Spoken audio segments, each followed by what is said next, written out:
Hi friends, నిన్నటి వేళ మా ఆయన, మా పాప అండ్ నేను ముగ్గురు కూడా ముచ్చటగా షివమొగ్గలోని అన్మోల్ రెస్టారెంట్కి వచ్చామండి. ఈ హోటల్కి మేము రావడం ఇది 3 టైమ్స్ అండి. ఫస్ట్ అయితే మా ఆయనతో కలిసి నా బర్త్డే సెలబ్రేషన్ ఇక్కడే చేసేసుకున్నాను. అండ్ సెకండ్ టైం అయితే లాక్డౌన్ టైంకి వచ్చాను. ఇంకా 3 టైమ్స్ అయితే నిన్నటి వేళ పాపను తీసేసుకొని వచ్చేసుకున్నాము. ఇక్కడ చాలా క్లీన్గా ఉంటుంది, నీట్గా ఉంటుంది, అన్నీ కూడా బాగా సర్వ్ చేస్తారండి. ఇంకా ఖాళీ ప్లేట్స్ అని అనుకుంటున్నారేమో, బిర్యానీ ఆర్డర్ పెట్టాము, అలాగే లాలీపాప్ కూడా ఆర్డర్ పెట్టామండి. లాలీపాప్ కూడా నాకంటే చాలా ఇష్టం కాబట్టి లాలీపాప్ ఆర్డర్ చేసేసుకున్నాము.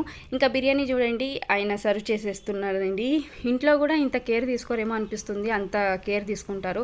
అలా అని బిల్ ఏం తక్కువ కాదండి, బిల్లు ఇంకా రెండింతలుగా ఉంటుంది. బిల్ గురించి అడగకండి, ఇంకా మా అమ్మకు తెలిస్తే తంతుందనని నేను బిల్ విషయం ఏమి కూడా చెప్పను. ఇంకా అయిపోయిందండి, ప్లేట్స్ కూడా ఖాళీ అయిపోయింది.